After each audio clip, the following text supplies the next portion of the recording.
of loyal opposition.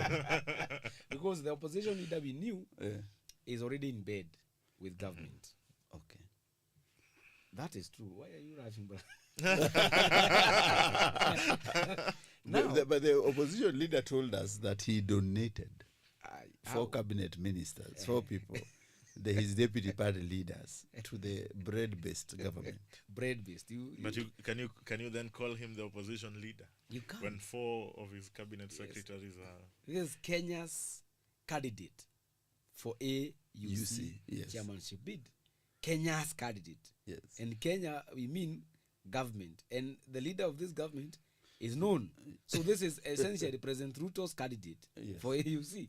We'll come, I believe we'll come to that. We'll come to that. If those court cases, that court case can be these people can withdraw that case, or even withdraw, because it is a matter of national security. If people can be living without an MP or even an MCA for 2 years, we are even denying them their right for representation. Yeah.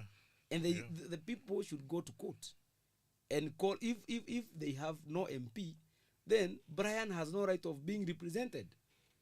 They should all go home, so that we can fast track the constitution of IEBC, so that because if Brian is represented by an MP and others are not, it's unfair for those people. Yeah, it's very unfortunate that 2 years to the election we don't have a selection panel, not the IEBC itself, even a selection panel. And I think we should now focus our energies on taking this thing away from politicians, because they're holding the nation hostage. Yeah. So even a constitutional process such as the reconstitution of the IEBC has to wait for them to finish their issues first, to settle their matters, settle their differences. Yeah, it's so wrong that a small group of people think that they are the biggest partakers of the constitution, think that they are the biggest stakeholders in a country of now close to 60 million people. So we shouldn't depend on goodwill, because that's what is hurting us right now. The constitution of the IEBC, I think, should now be moved away from the politicians alone.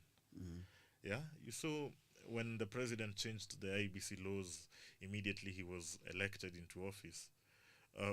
He wanted to appoint a new commission. Selected Kina Nelson Makanda selection panel. But then they went into talks through the NADCO reports. And I remember covering those NADCO talks. And you'd hear, you know what, hii mambo ya IEBC kwanza itakaa kando until we finish our business. Yeah, so the nation cannot stop because 2 people are disagreeing. Yeah, the nation must move forward. So I think the IEBC, we blundered when we didn't set timelines for the reconstitution of the selection panel, for the reconstitution of the IEBC. We should have said it clear, but then one wonders. There's no law in the constitution that forces the president's hand into. There is none. There's just the recommendation from the Kriegler Commission that it should be set up. I think it's a year, 2 years. I think 2 years. 2 years before the next election. Yeah, but then one wonders, would the president even obey such a law? Never. Yeah, we have the boundary review deadline. You know, the IEBC cannot even conduct the boundary review. They are now past the schedule. What is the schedule for a boundary review? They were supposed to, is it 3 years? No, it was actually supposed to be in the last year. Yeah. But they pushed it to this year, February. No, it cannot be pushed because it's a constitutional timeline. Yes. Yeah. But why do they push? Because they are supposed now to... There's no IEBC. Exactly.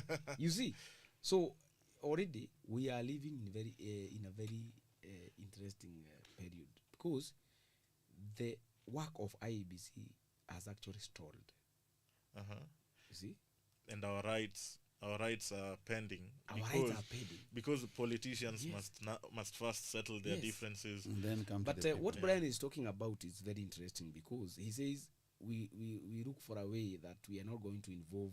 Not to involve, yes, but everything shouldn't peg on them. You know? But the structure of this country is such that the parliament seems to be very powerful.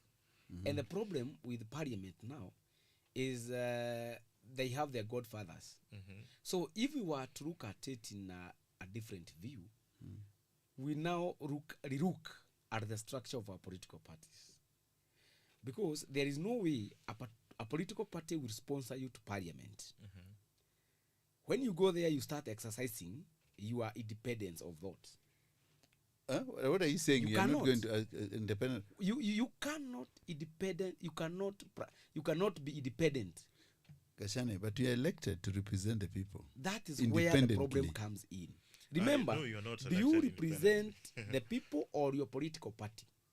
That is where people vote along the party lines. If you do not vote along the party lines, the party can actually censure you. Who do you represent? Do you really represent the people or your political party? And that political party, as we said yesterday, has an owner. It's a special purpose vehicle. So UDA, if, for example, UDA, we saw those people who did not vote for Gachagwa's impeachment, some of them were told they would be removed from their committees. Yeah. And we even saw a senator for Laikipia. He served in the Public Service, Parliamentary Service Commission. He was removed and replaced. So does that contradict your position that Parliament is strong? No, it's actually weak. Yes. I said it is strong. The number one, the Parliament is strong. Only that it is controlled. It's allowed. It is controlled. It is controlled